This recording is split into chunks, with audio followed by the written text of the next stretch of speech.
I think the funny thing for me is that so many people are like, oh, I understand compression perfectly well, but I don't understand rebound. If you took our damper out and flipped it upside down, it would still work. Yeah. It's the exact same thing. There's a low speed compression and a high speed compression, and there's a low speed rebound and a high speed rebound, and they look the same. Okay. They provide the same function. One's an orifice, which is low speed. One's a valve stack, which is high speed. Mm-hmm. So low speed compression is your basic ride quality, your balance. High speed compression is for bigger hits, bottom out, more support.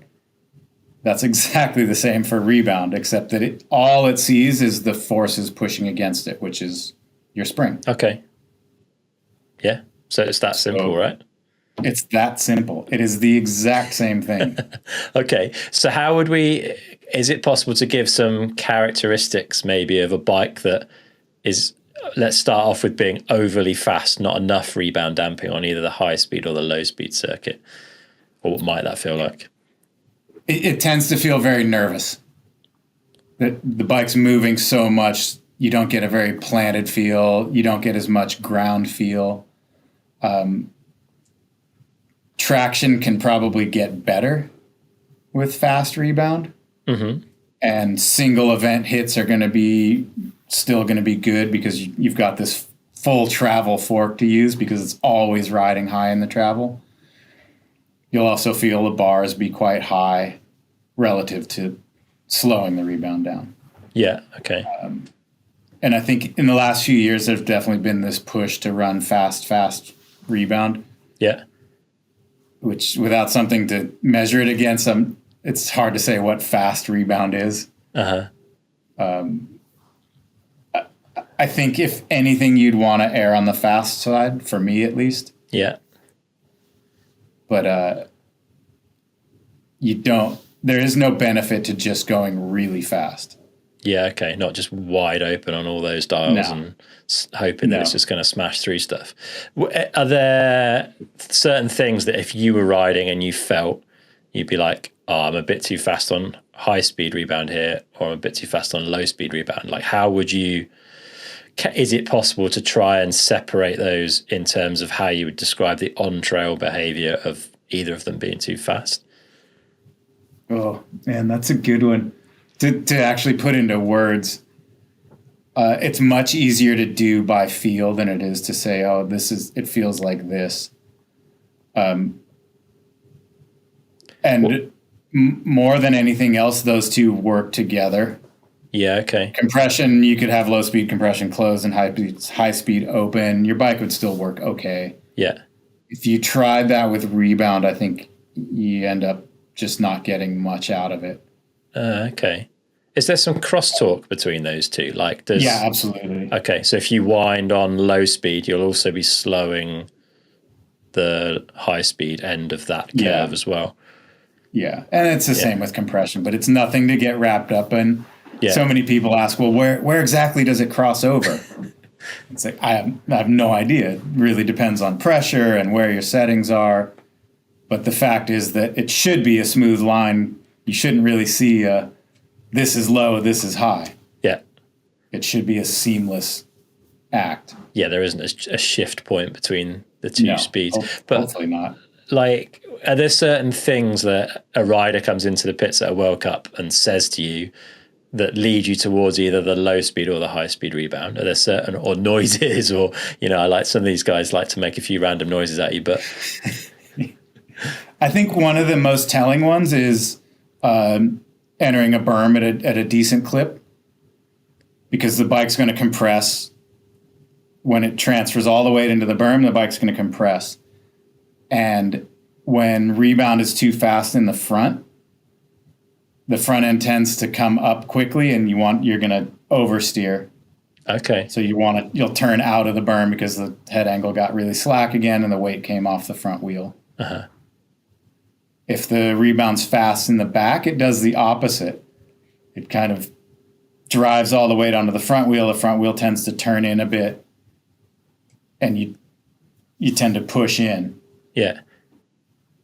So that's a quick, easy way, but again, that's not everybody finds hard compression berms Yeah. to ride on. It really depends on your trail. Yeah. The other thing is on steep terrain, a lot of rebound really depends on how much weight you have on either the bars or the pedals. Mm-hmm.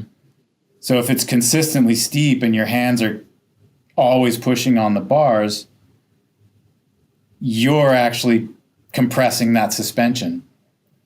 So the rebound's going to be a little bit slower. If you hook up data to these things, you can see that on steep terrain, the same setting is a little bit faster than on flat terrain. Okay. Yeah. So we don't always get this perfect rebound. No, but I And guess it's the same in the back. On flat terrain, your weight is more centered over that axle. It's a little bit easier to control. You might feel it on jumps. Yeah. Where, you hit the lip, everything compresses, and the rear wheel wants to go pass over your head. I've definitely had that. So is that for me, in my head, I'm like, I need to slow down the high speed rebound in that instance because it's coming from more than likely, yeah, deep stroke, and rapidly returning and trying to almost buck you over the front. Yeah, that's a pretty telltale for rebound. Yeah, but you could the one also, where people get confused is multiple bumps. Okay. Or they say they get bucked. Bucked is the new term now. And it doesn't mean anything. It could mean that your rebound's really slow, mm-hmm. and you didn't have any suspension to use on that hit. So then you got bucked. Yeah. Okay. And yeah, so like an indication, I guess, of rebounds being too slow is what I think. Have you heard the term packing? Where as you go over repeated, like if you're on sort of braking bumps or something, the bike feels good as you go in. It gets progressively worse feeling as the suspension just doesn't have the speed to recover in order to absorb the next hit in the line, basically. So it's maybe easier to pin down rebounds that are a bit too slow than it is rebounds a bit fast, maybe. I don't know. Packing's I find anyway, quite an obvious, even at a very amateur level, like quite an obvious thing to feel on a bike. Yeah, I think you'd be surprised. I find people that you really have to get them to go find something and ask them, is it a single event hit or is this multiple hits? And then it felt bad. Okay. And then they come back and they go, oh no, it was just the one. I'm like, okay, well that's probably rebound. Or I went in and I hit 3 bumps and the third one was horrible. I got kicked. Well, then rebound's probably slow. Yeah. Got you. Okay. But again, this is where bracketing. So I had issues with arm pump at the first race of the year and sort of put it down to fitness initially. But then I was like, right, let's just go and play for a day and see what fork settings do. Because this is my example I said earlier where I was like, I normally run a bit faster rebound than the manual settings with Fox. So I'll do that. And that's where I'll start. And I just put them on, went and rode it. It felt kind of okay. But I was suffering with arm pump in the rides that I'd done up to that race, but I didn't have any baseline on that bike, so I didn't know whether arm pump was normal for me riding a downhill bike down those tracks because I'd never done it before. Anyway, so I took myself off for a day. I was like, and just drew up a little list. I was like, right, from the setting I'm at, let's call that where we start. And first run, well, let's do 2 or 3 runs, just get this track that I know well, dialed, get a speed on it that I feel comfortable with, that I can ride at all day. And then we'll try 2 clicks open on low speed rebound, 2 clicks more closed on low speed rebound, see which is better.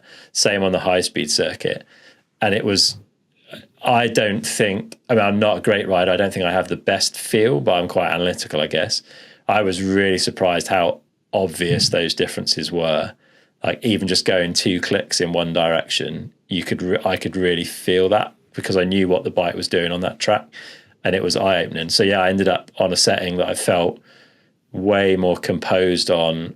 I was getting way less fatigue through the upper body and felt like I had more grip as well and a more composed bike. And then got home and checked it against the manual settings and I was back exactly to where I should have started from. That's perfect. But I mean, there's so many little things going on at once that you don't really have to focus on these things, but it is kind of fascinating how many changes a click of rebound makes. whether it's bringing the bars down, it's putting more weight on the front tire. There's so many little things that it affects. We've also seen quite a few people complain of arm pump, and it turns out that the shock is too fast. Okay. Which is what, like forcing them onto the front more, or forcing you onto the bars, and you're constantly pushing back to try to keep the weight back over the back wheel. No way. So it's all connected, and it's all a cycle. You can't just do one thing and then come back, do another. It's always kind of circling through these things. Yeah. And then like it's something like as simple as, I just got a new handlebar. It almost, every time I change anything, I feel like it doesn't take you back to the start, but the puzzle is the box of the puzzle has been reopened. Yeah, absolutely. I mean, put a 2.5 mil stem spacer on. It feels like your bars just went up a mile and you can't ride the bike. And then in 15 minutes, you can't tell anymore. Yeah, you adapt, right? These minor little changes are pretty drastic at first. And I think that's critical as well, is to make changes with an open mind and explore them a little bit. Don't immediately go, nope, that didn't work.